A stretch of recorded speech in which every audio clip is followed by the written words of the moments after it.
both sides need this win as much as the other. So what's your expectation around the strategies and the tactics that Trump and Harris will use to sway over undecided voters and to basically try and attack one another? What's your view? Well, great to be back again, but I think there's going to be a lot of emphasis on sort of the back and forth, and there's going to be quite a little policy substantive discussion, and that's been indicated sort of in the press releases ahead of the debate. Trump has indicated that he has essentially not been preparing that much, while Harris has been saying that she's been spending quite a bit of time with her team preparing. Both of them are signaling that they're ready for this fight. So I think it's going to be an interesting and dynamic debate. And I think what we can expect is a very two sharply contrasted visions for America and America's role in the world. You know, Trump has a pretty strong history of, let's call them aggressive debate tactics. How do you think Harris can counter that effectively in a material way that translates well with not just her base, but also potential Republican voters?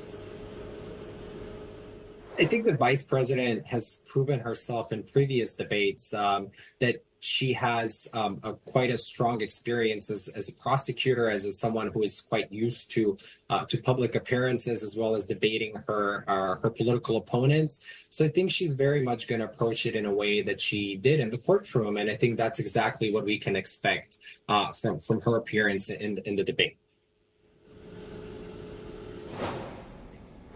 And what would you say would be the top three issues that are probably going to dominate the conversation here, and how might they impact voter perception?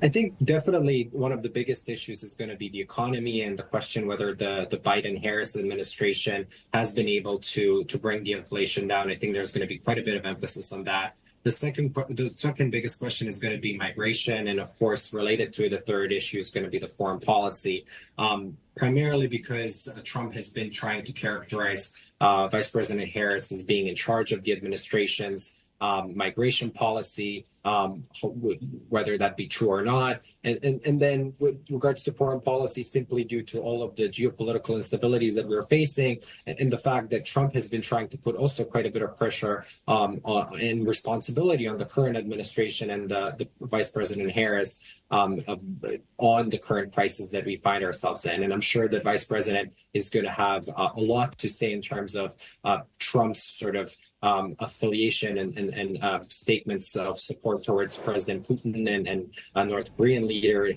as well as his questionable stance towards some of the U.S. allies.